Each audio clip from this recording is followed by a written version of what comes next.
Welcome everybody to today's program. My name is John Haber. I'm the Field Services Director for the California Preservation Foundation. Today's program is on the documentation and disassembly of a National Historic Landmark, a hazard response for the Wayfarers Chapel.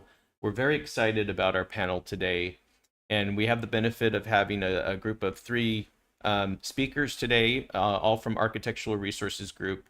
But to kick it off, I'm going to first of all, I'm going to mention a few things, and then I'll introduce our moderator today. The California Preservation Foundation is a 501c3 educational nonprofit. Our mission is to preserve and advocate for the historic protection of resources in the state of California. If you're not a member of ours, we encourage you to look into membership by going to californiapreservation.org/join. You can also donate to CPF. We hope you consider donating. It supports free programs like this by going to californiapreservation.org/donate. And finally, we wanted to acknowledge our sponsors, particularly Wiss Janney Elsner, who is our lead education sponsor this year, as well as all of our annual sponsors for helping make programs like this possible throughout the year. With that, I'm going to turn it over to Katie. One final reminder before I turn it over to Katie Horak is that our Q&A function will be exclusively available through the Q&A box today. So if you have any questions, we want to be sure that you ask those questions early. You can use the Q&A box to ask those questions, and Katie will moderate the panel at the end of the presentation. With that, I'm going to introduce Katie Horak. She's a principal at Architectural Resources Group and Los Angeles native, and is based out of the Los Angeles Los Angeles office of ARG. So with that, Katie, welcome to today's program, and thank you so much for being a part of this.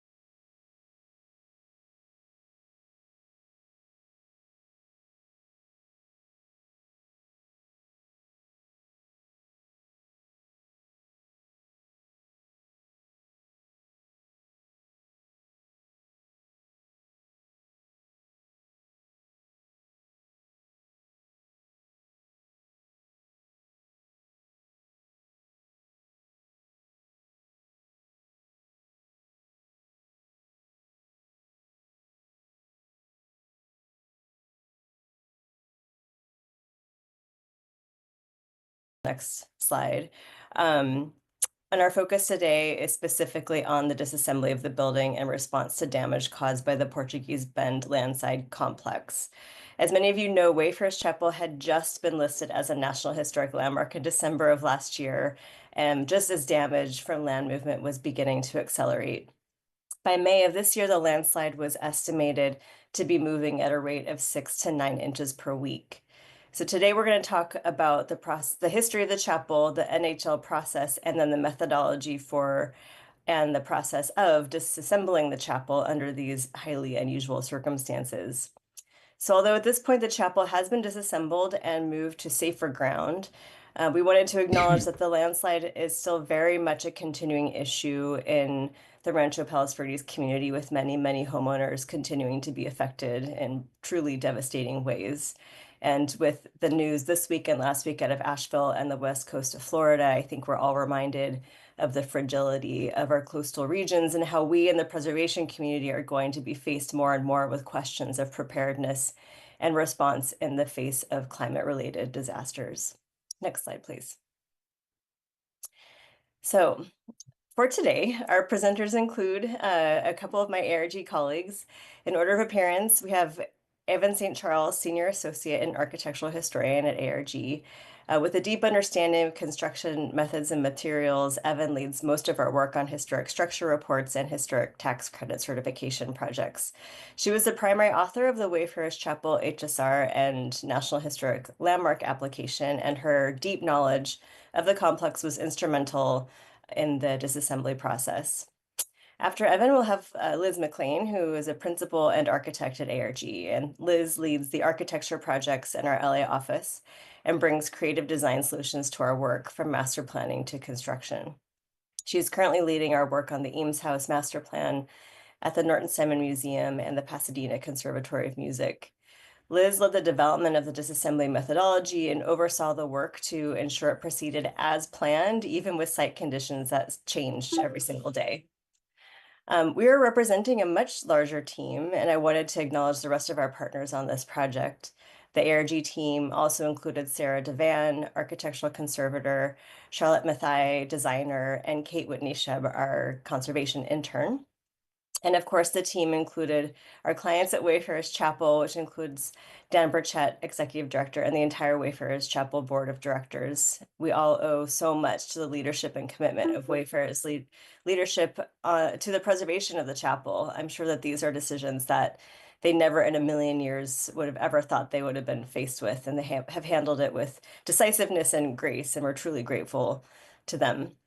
The disassembly team included Megan Turner at SL Leonard and Associates, construction manager, structural engineers Nathan Hicks and Mel Green at TY Lin with some advisement from Michael Krakauer, restoration contractors at Casey Restoration, and contractors from Tim Greenleaf Engineering. So you'll hear in the presentation today that the success of this project truly relied on a rapid response and close collaboration from all members of this incredible team. And as we go along in our presentation, as John mentioned, we're going to save Q&A to the end. So please do type your questions in as we go along, and I'll be keeping track of them, and then we can have a great discussion at the end. So before Evan takes over, we wanted to share a short film.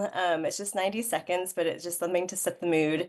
This film was produced by Chris Alexander and Steve O. Chang, and it's from CJA Creative Collaborations. It's just beautifully captures the sadness and hopefulness of the situation at Wayfarers. So Liz, you want to go ahead and pull that up?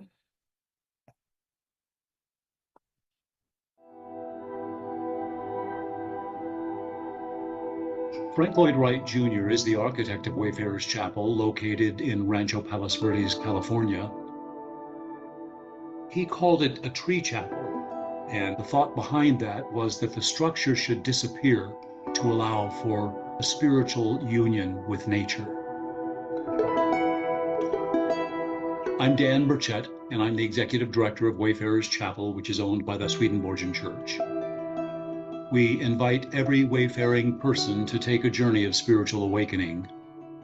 I've been with Wayfarers Chapel for 24 years, and I've never seen such extensive damage. Ancient landslides are moving the ground 7 to 9 inches a week. Water mains have broken. Electrical and gas lines have ruptured. The movement was just too extreme. So with heavy hearts, we had to close. But like a phoenix from the ashes, we will rise. We are fully committed to rebuilding Wayfarers Chapel on more stable ground, and we realize it's going to take enormous effort and a few miracles along the way.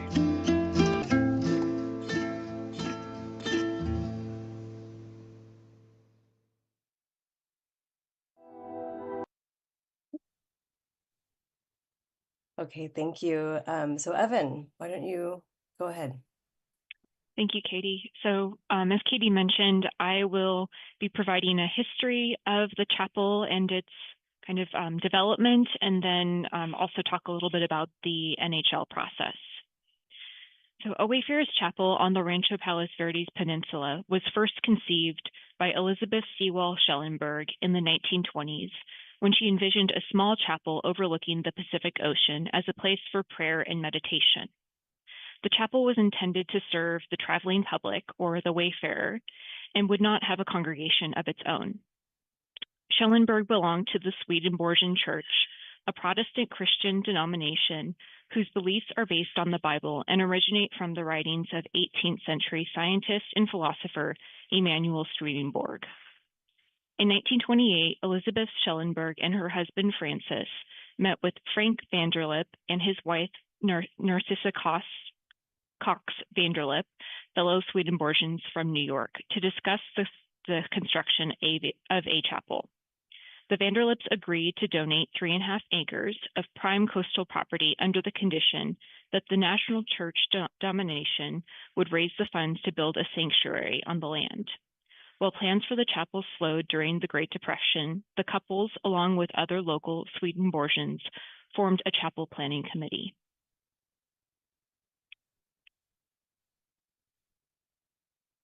In 1938, Mrs. Vanderlip approached friend and Hollywood costume designer Ralph Jester to design a chapel in the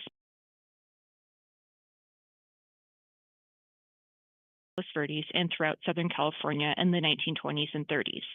However, with the commencement of World War II and the closing of the California coast to the public, plans for the chapel were postponed yet again. Following the war, Jester recommended that the committee instead consult with Lloyd Wright, son of renowned architect Frank Lloyd Wright. By the 1940s, the younger Wright had established a name for himself as a prominent Southern California architect and landscape architect, primarily known for his residential commissions. Lloyd Wright's original design for the chapel complex also reflected the Spanish colonial revival idiom that proliferated throughout Palos Verdes and to which the chapel building committee had grown accustomed.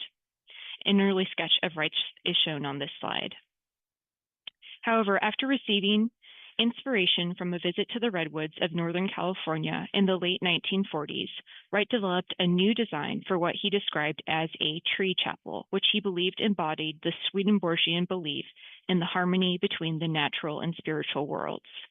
The committee approved Wright's design in March 1949.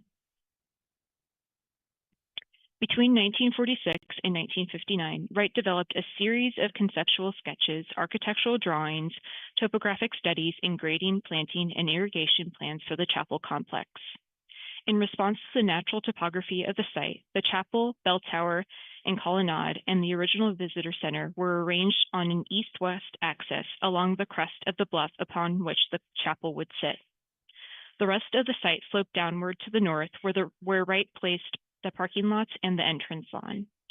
Detailed planting plans specified the trees, shrubs, ground cover, and herbaceous species to be installed throughout the site. As described in the 1940s brochure excerpt on this slide, Wright's plan was conceived in such a way as to grow from and rest naturally upon the contours of the land. The entrance drive flows easily with the slope and leads to a splendid view through the colonnade to the breakers in the cove 200 feet below. The sketch is unable to show the fusion of the natural architecture of the trees with the trusses and engaging transparencies of the chapel itself, almost hidden to the left of the tower. The effect will be that of a sacred grove. On July 16, 1949, the chapel site was formally dedicated and its cornerstone laid. The chapel was built between 1950 and 51 under the direct guidance of Lloyd Wright. The chapel's construction was extensively documented as indicated in the above photographs. These would later be crucial to the disassembly process. Lack of funding mandated that the construction of the chapel complex be completed in stages. Thus, the project was planned so that it could grow through the years without disruption of Wright's intended vision. While the chapel was completed in 51, the bell tower, sidewalks, reflection pool, and berm walls comprising the raised planterns around the building were not finished until 1954. The colonnade, amphitheater, visitor center, and maintenance complex were constructed between 1957 and 58, and most landscaping was not completed until 1965. This image shows the chapel in the early 60s prior to the landscape completion. Wright envisioned that those who sat in the sanctuary would, quote, perceive the grandeur out, beyond, and around them, and that the redwood grove, the blue sky, and the vast ocean beyond would define their environment and experience in the space. While the building's redwood laminate or glulam framing mimics the grove of trees surrounding it, its thin, transparent glass enclosure serves as minimal protection to the exterior elements and further heightens the connection between the inside and out. As described by Wright and evident in the original drawing on this slide, the entire frame of the building was created in 30-60-degree angles, which Wright viewed as naturalistic compared to right angles which do not occur in nature. The glass panes on the north and south facades were divided into panels of gold-painted steel frames to form Y-shaped graphic motifs intended to emulate the branches of a tree. The stem of these Ys frame a series of operable casement windows. This detail provided further connected the chapel in its natural surrounding by taking advantage of the perpetual sea breeze of the Palos Verdes Peninsula.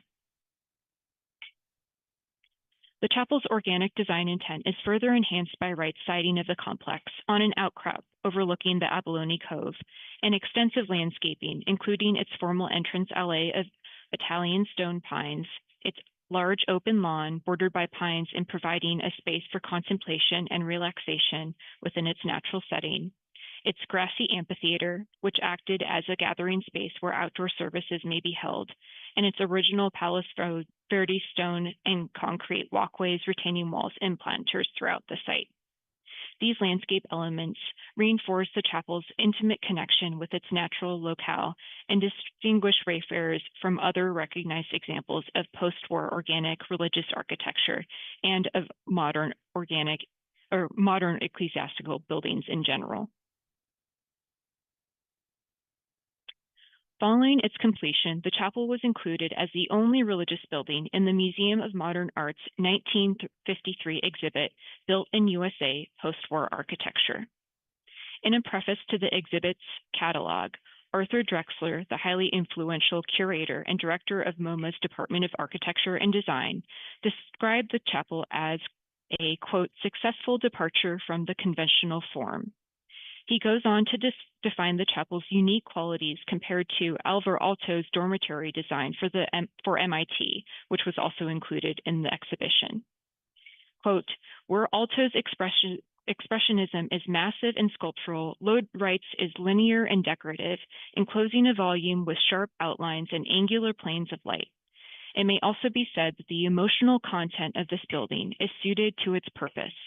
The Wayfarers Chapel is one of very few modern buildings for religious celebrations that can be distinguished from a civic center or gymnasium.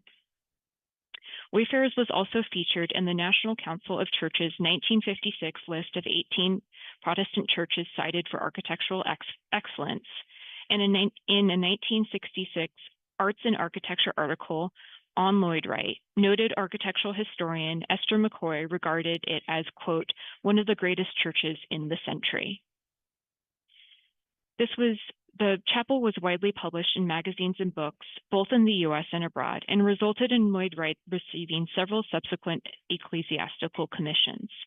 The chapel is considered Lloyd-Wright's most significant contribution to the field of architecture.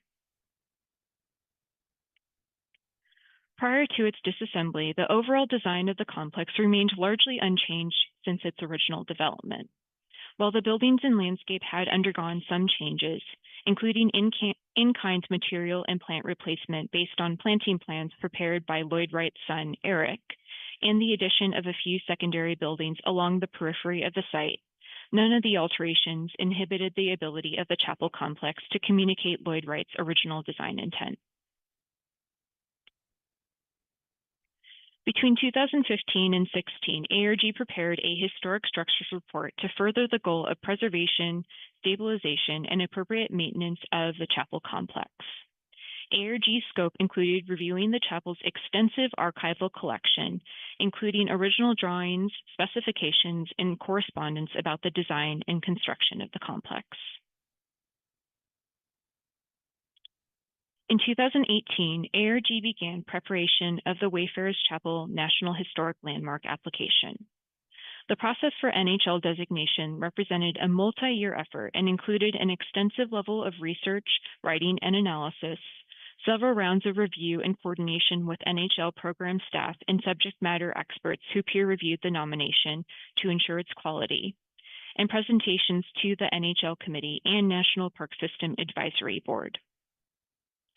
Wayfarers Chapel was officially designated a National Historic Landmark by the Secretary of the Interior in December 2023. It was listed as significant under NHL Criterion 4 for embodying the distinguishing characteristics of post-war organic ecclesiastical design.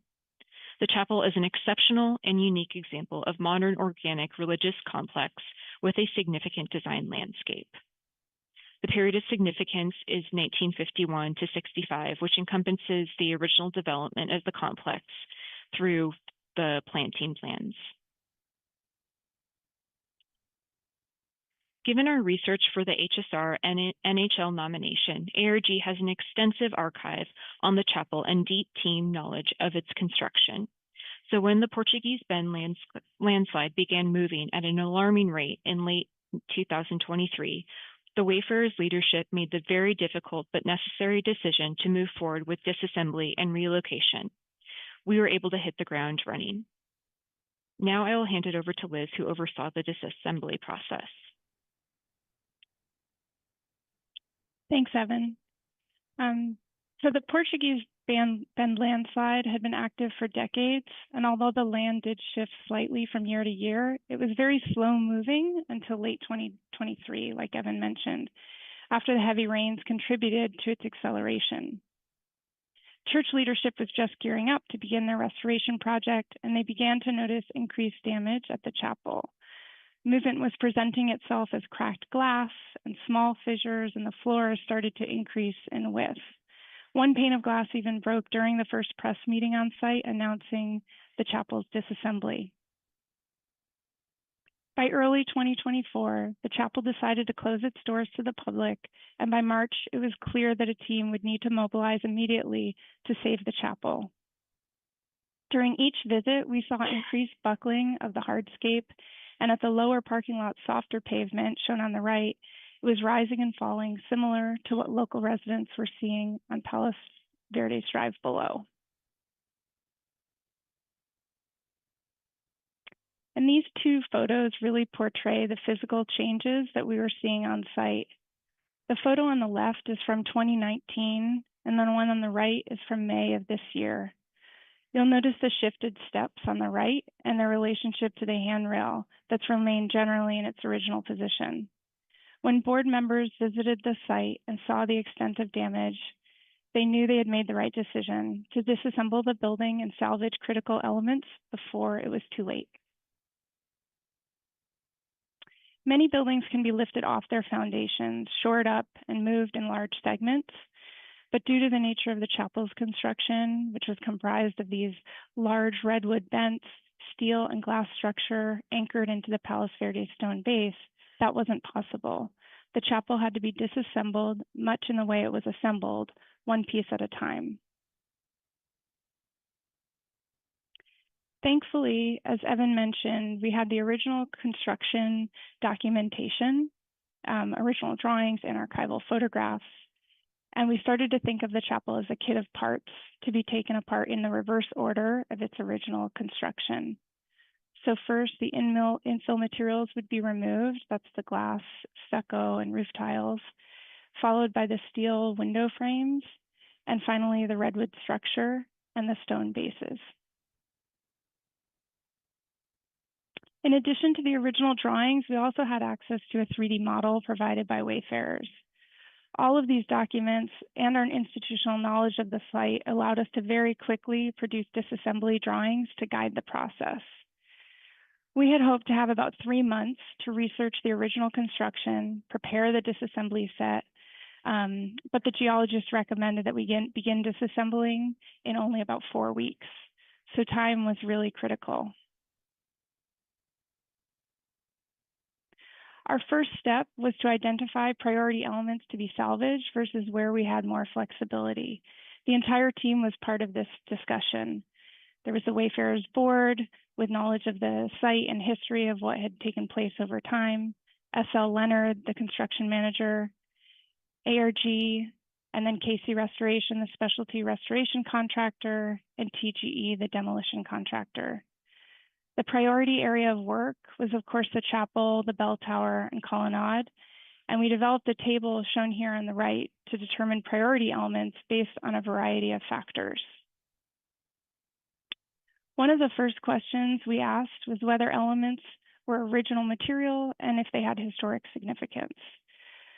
So obviously the redwood elements that comprised the structure, the glulam bents, and the custom cascading steel frames at the roof and the Y mullions rose to the top of that list. The glass, most of which had been replaced over the years due to breakage, was at the bottom.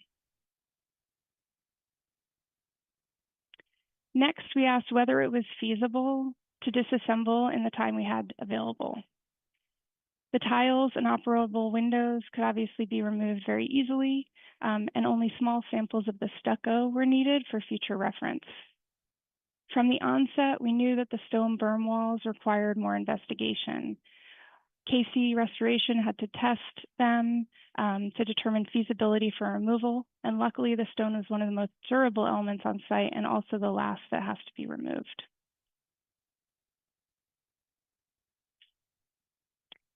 We also had to consider if certain elements prohibited access to the structure itself. Some of the trees shown in yellow had to be removed so that telehandlers could safely hoist the steel frames out of the structural wood frame. And the entrance loggia shown on the right had to be removed due to the urgency of disassembly and time constraints. Also, the construction equipment needed to get that close to the chapel to begin the more prioritized removals. We were also able to salvage the roof tiles from the colonnade and other buildings on site. The northern columns at the colonnade did have to be removed as well to access the bell tower. And of course, our last question was not what was considered historically significant, but whether elements were important to parishioners and the Wayfarers community.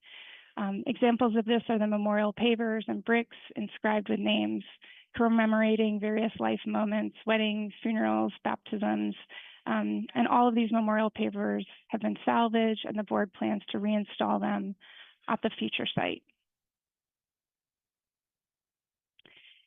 Each element was considered along these priority lines and reviewed with the team. At the same time, KC Restoration began to think about the choreography and logistics required for disassembly, and S.L. Leonard and TGE weighed in on scheduling. I'd say more than any other project we've worked on, we all had to be really nimble. Some decisions had to shift as the project developed due to timeline, access for equipment, or the need for structural input. The disassembly drawings alongside the original drawings allowed the teams to document various as-built conditions and also track discoveries in real time as the building was disassembled. Although safety film had been applied to the glass, we knew that that was one of the first elements that had to be removed. This was so that contractors could safely enter the chapel to remove the other priorities. As I mentioned, much of the original glass had been replaced over the years, so it was low on the priority list. Samples of the glass were salvaged to be used as reference during the future reassembly project.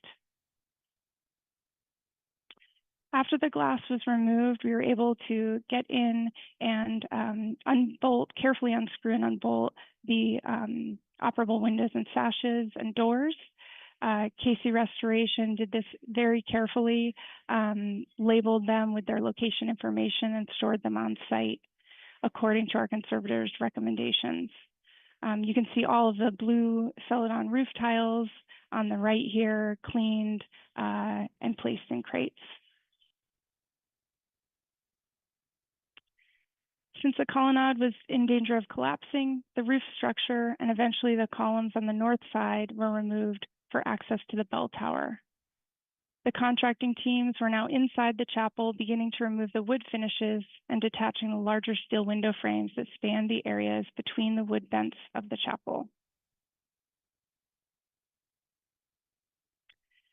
Throughout the project, one of the priorities was to remove the steel frames in as large pieces as possible, including the Y-shaped mullions on the north and south that Evan mentioned, and the skylights at the roof shown here on the upper right. Each steel frame was carefully hoisted out of position and lowered onto the yard for documentation and labeling. This was one of those elements that continued to change when we were on site. We had to really work in the field, Casey Restoration up on the lifts, discovering how to remove those roof skylights, and working with TGE to set up the rigging and operation of the equipment. Once all of the loose articles and the steel frames were removed, the team was able to focus on our big priority, salvaging the 16 redwood glam bents that create the delicate framework of the chapel. We researched the original drawings to understand the mechanical connections that held the bents together. First, the bents were removed from their bases, and here you can see Casey's team working to remove the metal brackets and the bolts that held the tops of the bents together. On the right, you can see the first bent lifted out of its base, which was truly a memorable moment on site for us all. Together, the bents create a very stable framework, but the first and last couple bents were definitely the trickiest. A lot of thought went into the order of removal, and it had to shift as the project developed, thinking about safety, stability, access, and urgency as stresses changed on site. You can see some of the glulam bents delaminating in this picture as the earth was pulling the base away from the top.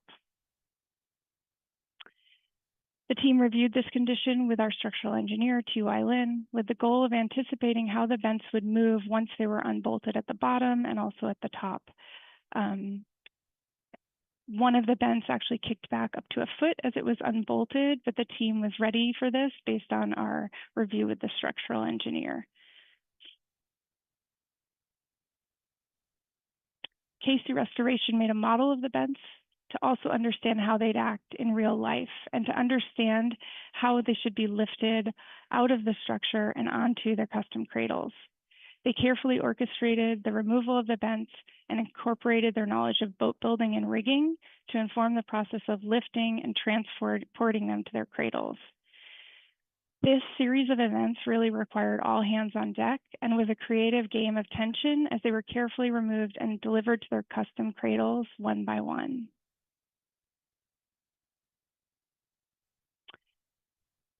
I can speak for the entire team when I say how relieved and emotional the day was for everyone involved.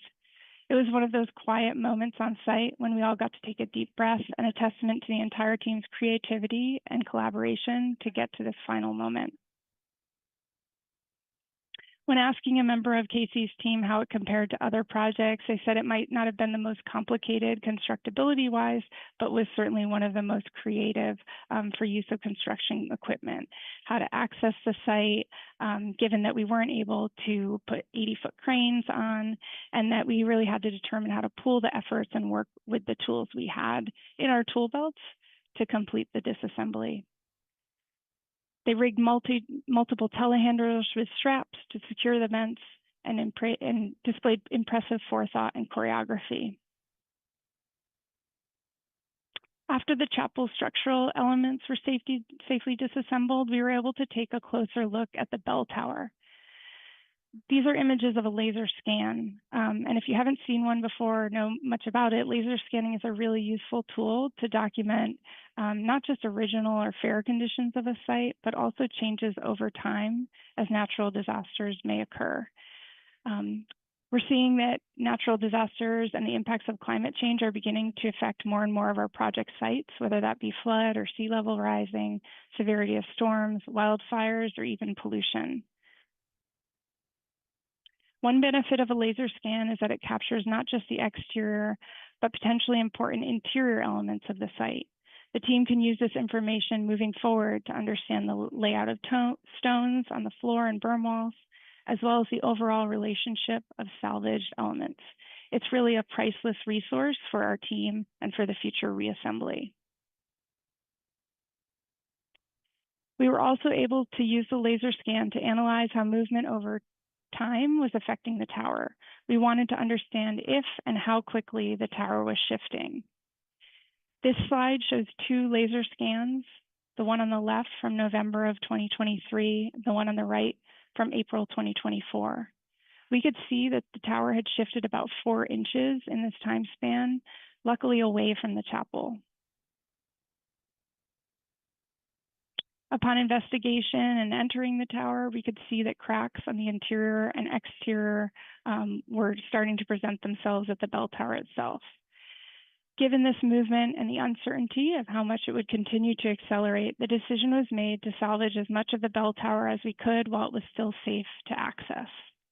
We were able to study the original stair drawings to understand how to efficiently remove the interior stair treads, lifting them off of the central pipe one by one and documenting them.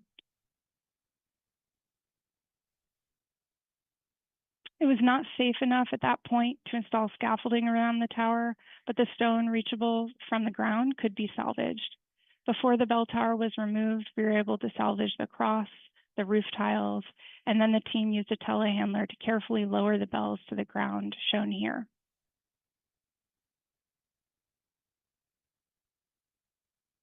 Here are two views from the interior of the stair tower. The one on the left at the beginning of the project and the one on the right was taken in the small window of time after the stair was removed, but while the tower was still in place. The view looking up was never imagined by Lloyd Wright or anyone in the Wayfarers community, but even the empty bell tower was beautiful and inspiring. It's one more reminder of what the Wayfarers board is devoted to reassemble, and was really just a beautiful, quiet moment on site. After all of the elements were salvaged, they were labeled and organized by material in crates, on pallets, and waiting to be transferred to the temporary storage yard.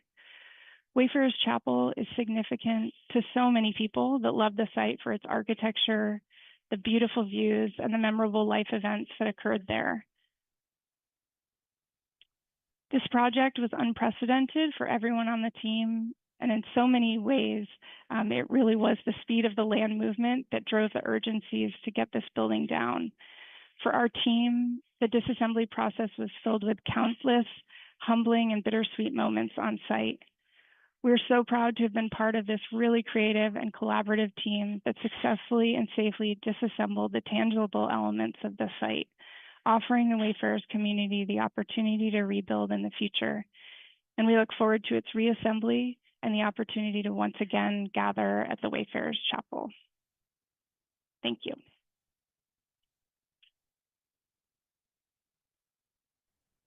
Thank you so much, Liz and Evan, for the presentation. And it's really, it's been about, I guess, a couple of months since disassembly was complete. And it's, for me, really, it brings back a lot of emotions just to see the presentation again, the process that went by so quickly. We were all working on so much adrenaline that we didn't have a lot of time to stop and really process what was going on in terms of how it was impacting us emotionally. And it's really interesting to sort of relive the process through your presentation. So thank you so much to Liz and Evan. And we have a lot of great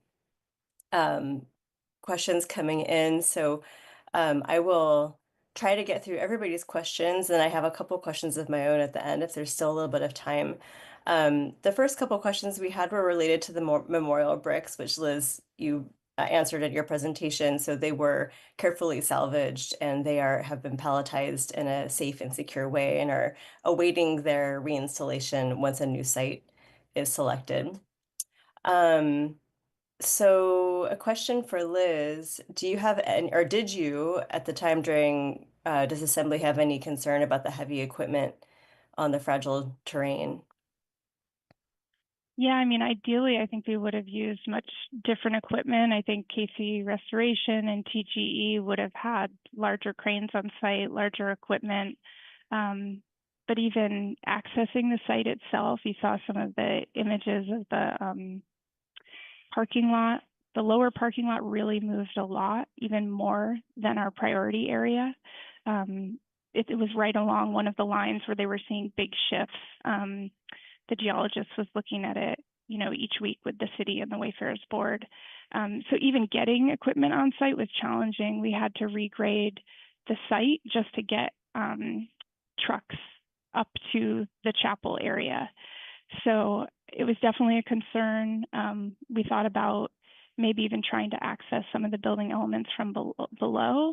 But at the end of the day, we just had to work with the small equipment that you saw on the screen there, a couple of lifts, a couple of hand telehandlers, and then I think it was, 2 operators and 2 steel master craftsmen and carpenters. It was really a pretty lean team with a lean amount of equipment, which is what made it all the more impressive.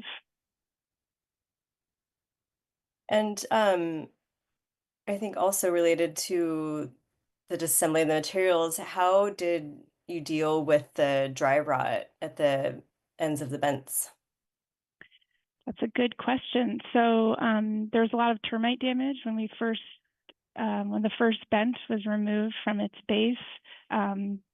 We were able to see inside of that steel bracket and see all the termite damage and the moisture that had been coming up from those berm walls and the landscape around. We did treat, once all the cradles were on their vents, we did treat them for termite damage so that they're in stable condition. But the decision was made not to do any further treatment to the vents at this time. It really makes sense in terms of efficiency and cost effectiveness to wait until a reassembly plan is formalized so that we know exactly what to do at the bottom of those redwood vents before we spend any more resources there. Of course, we're all really excited about that next step. And so we've already started, everyone on the team has already started thinking about how to do that, what would happen next. But of course, we'd want to confirm with and make sure it's consistent with the reassembly plan once the site's determined. Yeah. And a lot of folks are asking, understandably, what the plan is for reconstruction and has a new site been found? And these are all still very much questions that Wayfarers Chapel leadership are grappling with. So all we can say, we obviously can't speak for them, but all we can say is that they're working really hard at this point to identify a new site, hopefully still within the Rancho Palos Verdes community. And that process is underway. And the pieces of the chapel are being stored also in the city in a environment that is the same climate as where the church was originally, it's important to keep the climatic conditions the same. So they are in safe storage until a time when chapel leadership is able to identify a new site for rebuilding. So there are still questions about where that might be, but very active work toward finding a new site an appropriate site for new rebuilding. So Evan, a question for you. How will the new site take into consideration the topography, sea views, as well as the maturity of the trees? Actually, no, sorry, I'm reading. The questions are coming in really quickly. This is still a question I think we can't quite answer yet just because we don't know what the new site will be. But there was another question about the integrity and NHL status and your thoughts for rebuilding and what those considerations might be as the design for the reconstruction takes place. Sure. So that's a great question, and something that we've kept in mind throughout this entire process when we were creating our plans for disassembly. So that's why we took such care in really understanding the building and how it was constructed so that we could disassemble it so that it could be reassembled when a new site was found as it was originally assembled. Any materials that need to be replaced would be done so in kind. So the glass that wasn't salvaged would be replaced with glass that that would match the original So integrity has been something that we've been thinking about throughout the entire process, and we have had conversations with NHL program staff about the NHL status, and they have, essentially told us as the National Park Service is not a regulatory body. They're not looking to delist the building, but we will, of course, continue to have conversations with them as we consider a new site. And as Katie mentioned, a site that would be appropriate and takes into consideration orientation and views, and hopefully one, within Rancho Palos Verdes along another bluff, just because the setting and views are so important to this particular building. Yeah, exactly. And someone did also ask about the current site and what will happen to it. Will be subject to historic preservation acknowledgement after the removal of the chapel, and that's another question. I think that still we just don't know yet, and we'll just depend on where the chapel goes and what agreement there might be with the original site. A lot of great questions too about how the community is as fundraising underway and how can the community help. And you definitely should visit Wayfarers Chapel website, and we can make sure that that link is John, maybe you can put that link in the chat for everybody. They are actively fundraising. This will be funded by Wayfarers Chapel, and it will be a Herculean effort. For sure. And so they are, I think, just starting to embark on a major fundraising campaign to fund the reassembly of the chapel. So that is something that, I think that people who love this place should continue to keep an eye on, as there will definitely be opportunities to help with the fundraising for the work to be done. There's a great question about let's see, my goodness, so many great questions. So question from the archivist at the PV Library, thanks for joining us, who they're getting a lot of questions about Wayfarers. And what is the most important part of this process that the public should know about? It's a great question.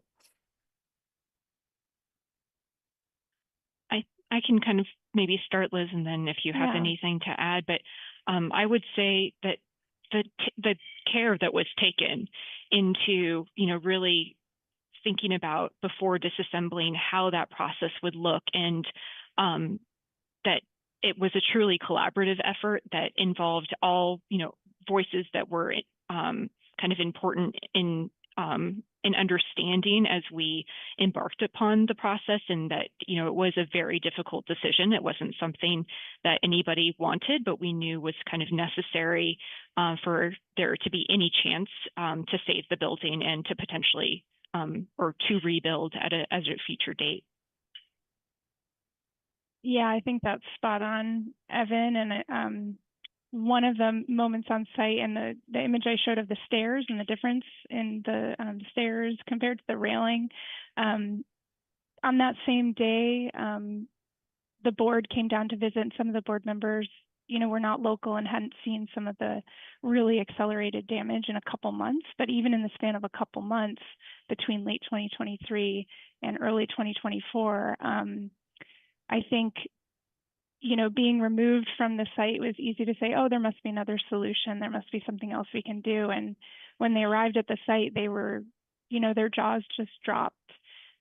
Seeing the difference, it really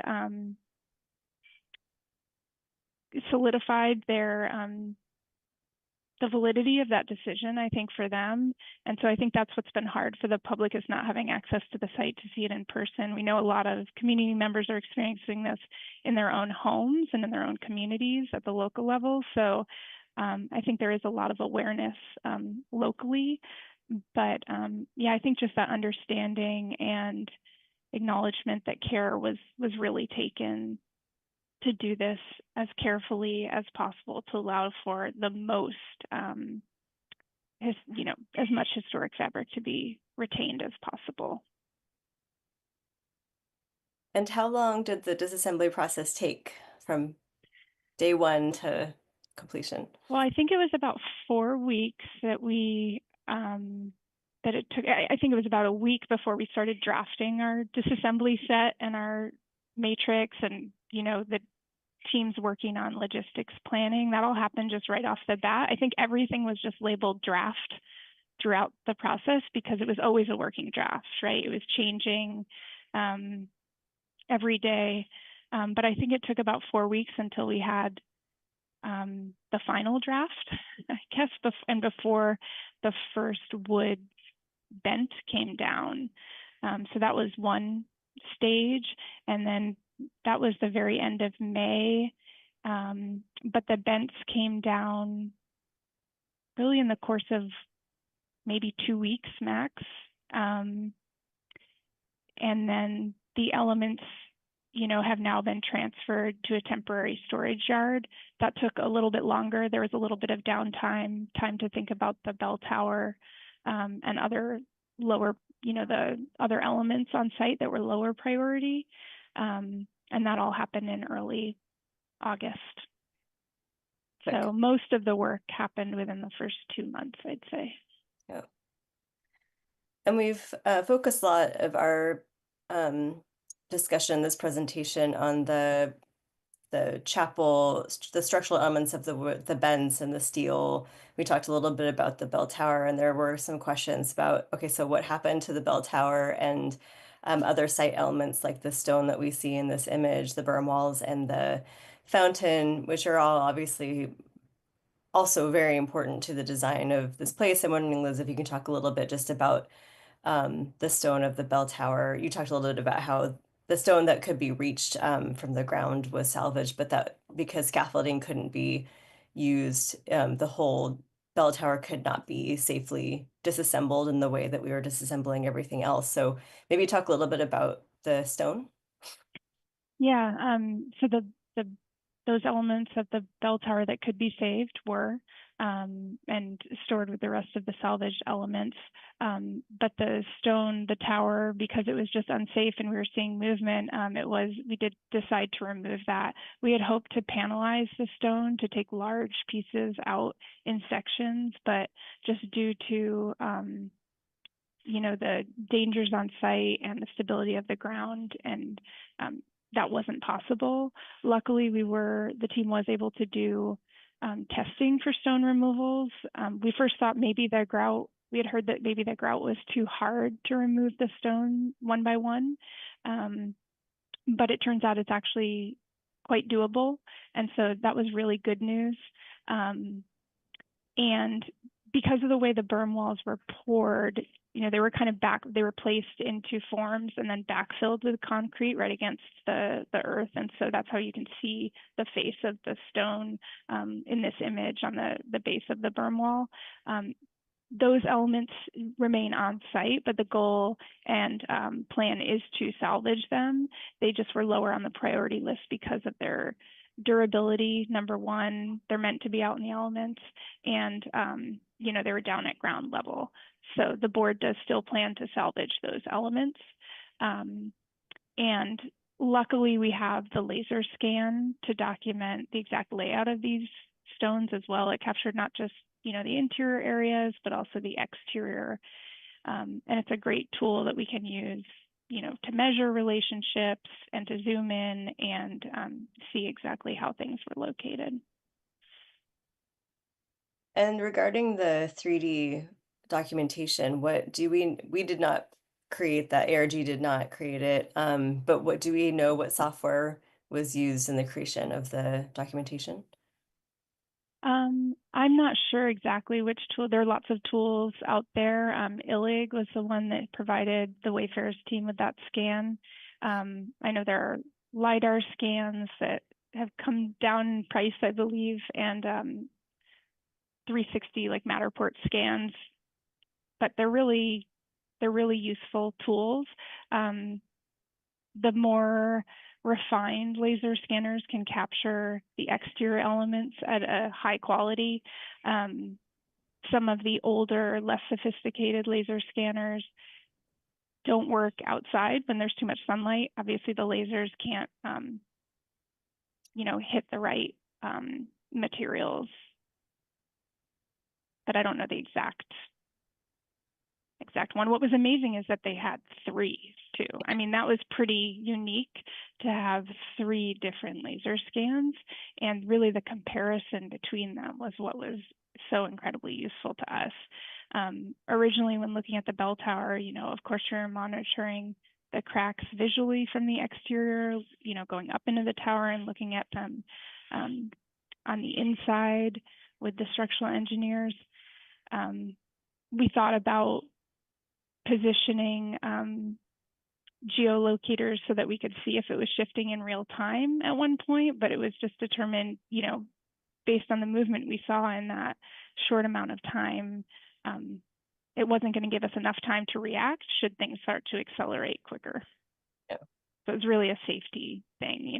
That's one of the major successes of this project as well, is that no one was hurt on site disassembling it. We were obviously very committed to saving this really important structure, but also, the team had to be really committed to safety on site and making sure that obviously the whole team was safe. Yeah, pretty incredible.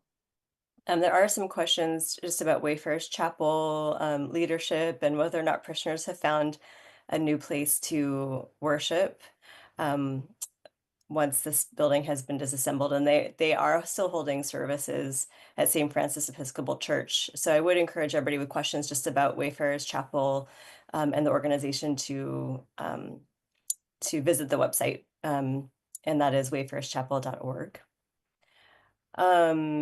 There's also a question about whether or not reassembly would take seismic retrofit into consideration and what impact that may have on the integrity of the historic status, which is a very, very good question. And, I think sadly, ironically, Wayfarers Chapel had already embarked on a major rehabilitation project that was taking these things into account, that was supposed to kick off right around the time that they had to pivot and focus on disassembly instead. And Airgene was not part of that team, so we can't speak to the design of that project, but certainly that is something that will need to be taken into consideration. I don't know, Liz, if you had any additional thoughts on that question.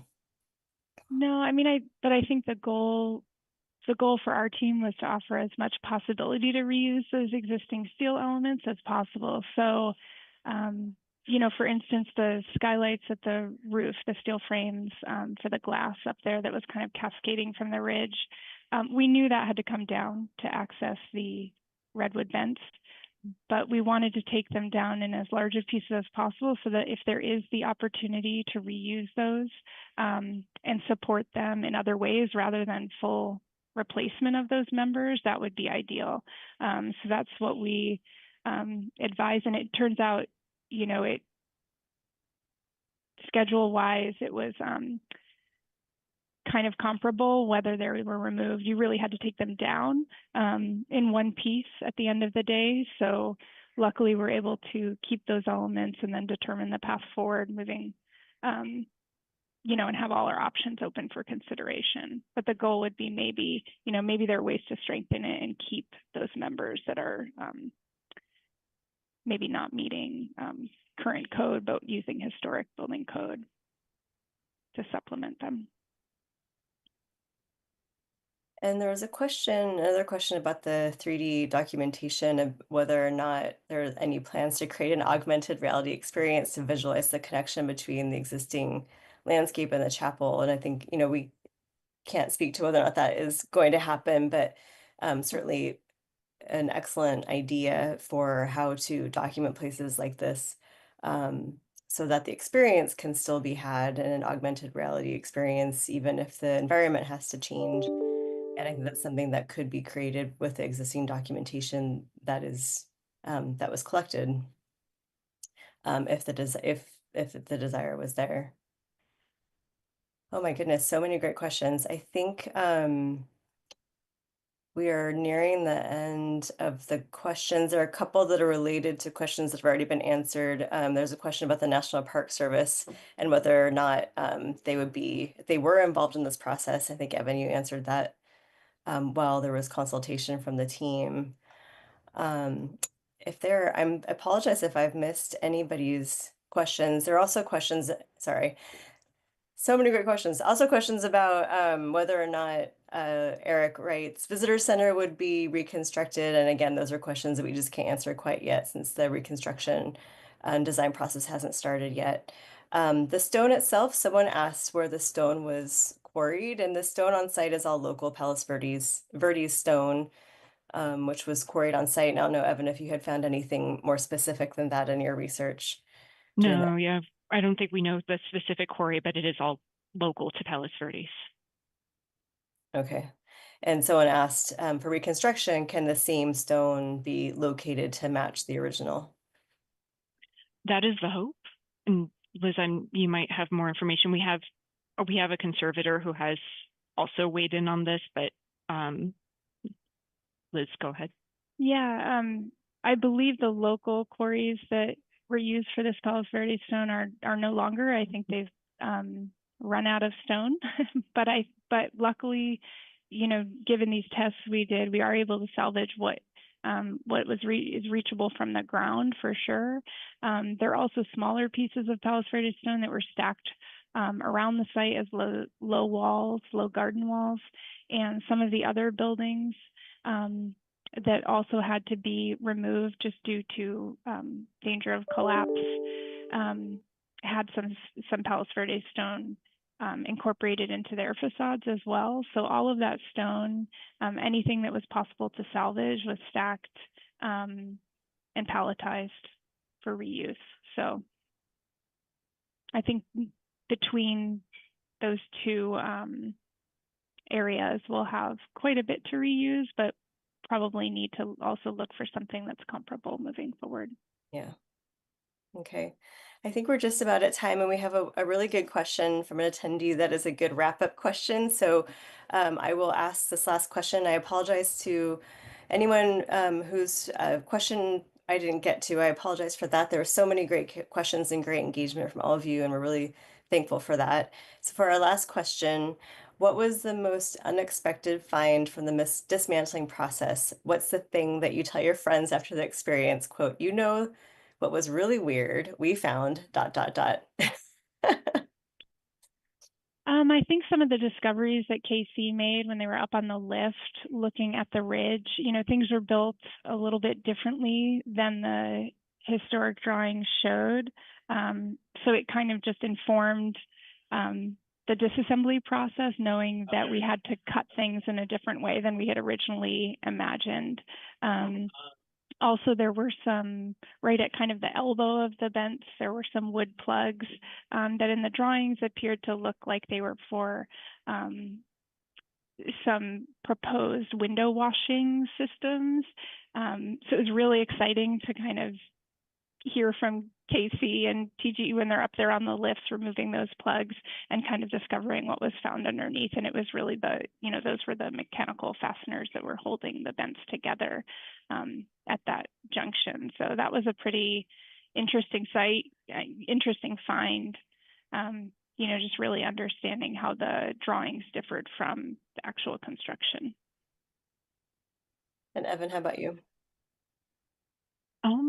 I'm not sure if I have a good answer to this question because a lot of the research that was done, we were able to kind of pull from, and there weren't, at least on my end in terms of research, not a lot of unknowns. Maybe something that was, something that we hadn't really thought of, or we, hadn't really dug into, was the extent of glass replacement, and in particular wire glass. That we found two different types of wire glass at the roof that there was some back and forth about which one was original, and how to interpret the descriptions on the original drawings, and what it meant at the time, in the 50s. So that one was kind of an interesting back and forth, but I'm not sure if there's anything else that really stood out to me as something kind of unknown since when we had started. Yeah, thank you. And I think for me, really, I was really surprised at the, it wasn't a find, but just a feeling. It was really surprising to me just how emotional this all was for literally everybody on the project team. And I think I saw a quote, I think it was from the NHL application. I think it was Bruce Goff who said that being inside Wayfarers Chapel just makes you a better person. And I think everybody put ego aside and worked really hard because there was so much reverence for this place that it kind of just overtook everything else, and everybody just was so committed. And that moment after the last bent was released from the structure and laid safely on the cradle, we all just kind of sat on the grass and looked at the ocean, and there was just this calm that came over all of us, and it was a really overwhelming feeling. Um, so I think we're just grateful to the team. The team was so committed, and grateful to Wayfarers Chapel leadership for making these impossibly difficult decisions about what to do here. So John, I think, are we at time? Should we wrap up?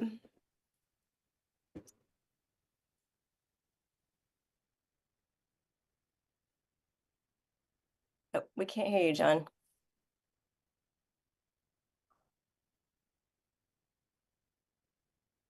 So maybe we should wrap. Maybe we should wrap. But thank you to everybody for coming and for all of your great questions. And thanks to our panelists, Evan and Liz.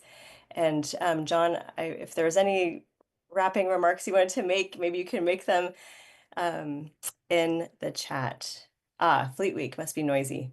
Okay, thanks everybody. Thank you. Take care. Thanks. Bye. Bye.